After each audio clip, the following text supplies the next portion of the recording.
Harda factory blast के जख्म अभी तक भरे नहीं हैं। फैक्ट्री मालिक की लापरवाही की वजह से 13 जानें चली गई।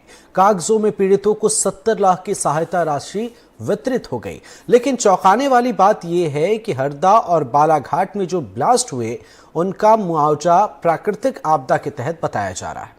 लापरवाही को प्राकृतिक आपदा क्यों बताया जा रहा है, हमारी इस खास रिपोर्ट में देखिए।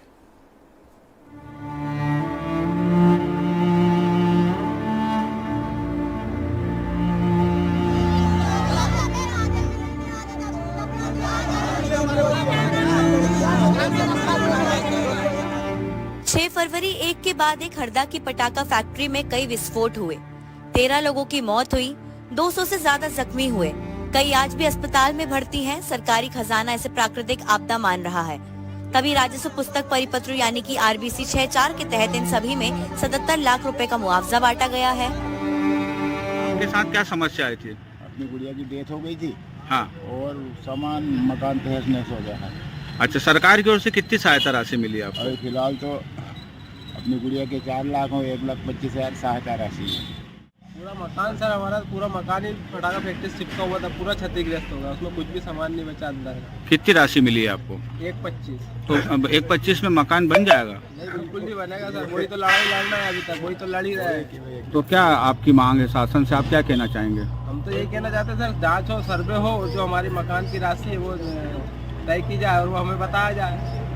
1,25 दे के कहते हैं कि यही तुम्हारी राशि है, इसके अलावा नहीं मिलेगी। ये मुआवजा हवा, आग और बाढ़ की वजह से बढ़ता है। यहाँ आग और विस्फोट की वजह लापरवाही थी, लेकिन कानून अपना तर्क दे रहा है।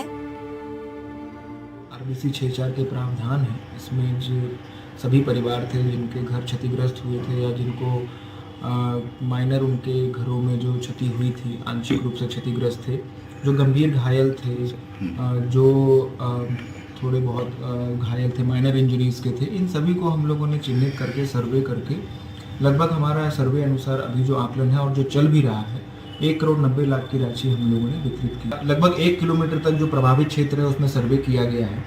हमारी पहली प्राथमिकता ये थी कि जिनको हम लोग तत्कालीन रूप से राहत दे सकते हैं, जो कि मैंने अभी आपको बताया है, उन सभी लोगों को हमने दे दिया है। इसके बाद जो भी शासन की हमारी योजनाएं थी, इसमें कोई भी, क्योंकि कई लोग अपने घर से इधर उधर हुए हैं, सबको हम लोगों ने कवर किया।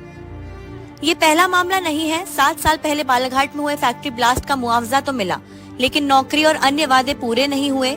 सुंदरकली और उनका परिवार ब्लास्ट के सालों बाद भी पाई के लिए मोहताज है। कई पूर्व अधिकारियों का कहना है कि प्राकृतिक आपदा मानने का फायदा आरोपी कोर्ट में उठा सकते हैं। मैडम, आपकी कितनी बच्ची है खत्म होती? 2 बच्चे। जी जी। तो आपको क्या मिला उसमें? क्या मिला जी? उसको जो है 4 लाख। जी, और क्या बोले थे उस समय? दूसरी पानी लगा देंगे, फिर पढ़ाई करवा देंगे, कुछ नहीं हुआ। हम चाहते हैं कि बच्चन को कुछ न कुछ दूसरी पानी दिलाओ। पढ़े लिखे बच्चे हैं, फालतू में भी बच्चे पढ़े हैं। मैं इसको प्राकृतिक आपदा नहीं मानता, और यदि प्राकृतिक आपदा मान का केवल मुआवजा देने का प्रश्न है तो मध्य प्रदेश शासन के पास बहुत सारे मद हैं। मुख्यमंत्री सहायता कोष है, उससे दे दें सहायता। परंतु यदि हम ऐसा उदाहरण रखेंगे कि कुछ लोगों की लापरवाही के कारण यदि कुछ लोगों की जान जाती है या संपत्ति का नुकसान होता है, तो इसको प्राकृतिक आपदा में बदलकर उस आदमी को उसकी जिम्मेदारी से बचाने का प्रयास न किया जाए। कांग्रेस मामले में हमलावर है, वहीं बीजेपी कह रही है कि उनकी सरकार संवेदनशील है। ये स्पष्ट है, आज भी मुझे जानकारी मिली कि इनको मुआवजा जो दिया जा रहा है 64 के अंतर्गत दिया जा रहा है, वो प्राकृतिक आपदा में दिया जाता है मेरी जानकारी के हिसाब से। पर अगर वो प्राकृतिक आपदा में दिया तो बहुत गलत है, और ये मुआवजा नहीं देना चाहिए 64 में, क्योंकि इससे अपराधी बच जाएंगे। अपराधियों को अगर बताओगे आप, ये दुर्घटना बताओगे तो ठीक नहीं, इसको घटना है ये, और ये प्रायोजित घटना है। इसमें अधिकारी मिले जुले हैं और भी लोग मिले जुले हैं, वहाँ का व्यापारी मिला हुआ है, और उनके मिलने जुलने के कारण, उनकी लापरवाही के कारण घटना हुई है। तो ये घटना है, दुर्घटना नहीं है। और प्राकृतिक आपदा अगर घोषित कर रहे हैं तो ये गलत है, ये नहीं होना चाहिए। देखिए, सबसे प्राथमिक चीज यह है कि जब इस प्रकार की घटना प्रदेश में घटित हुई तो जो सरकार का प्राथमिक कर्तव्य था कि जो पीड़ित हैं उनको तत्काल किसी प्रकार से सहायता उपलब्ध कराई जाए, चाहे वह स्वास्थ्य की हो अथवा आर्थिक दृष्टिकोण से उनको एक मदद मुहैया कराई जा सके। सरकार ने जो भी उसके लिए मापदंड हो सकते थे उसके अनुरूप उनकी सहायता की। इसके पश्चात मामले की विवेचना के पश्चात जो लोग भी दोषी पाए जा रहे हैं सरकार त्वरित तरीके से उनके ऊपर भी कार्रवाई करने का काम कर रही है। आज कांग्रेस जब इस प्रकार के आरोप लगा रही है तो उसको पहले पूर्व में जाकर के देखना चाहिए कि दुनिया के इतिहास की जो सबसे बड़ी मानव जनित त्रासदी भोपाल गैस त्रासदी हुई थी, उस वक्त कैसे आरोपियों को बचाने का प्रयास उनकी शासनकाल के द्वारा किया गया था। ये मुआवजा शायद उन प्रभावितों के जख्मों पर मरहम की तरह नहीं होगा, क्योंकि जिम्मेदार यहाँ पर जवाब देने को तैयार नहीं है।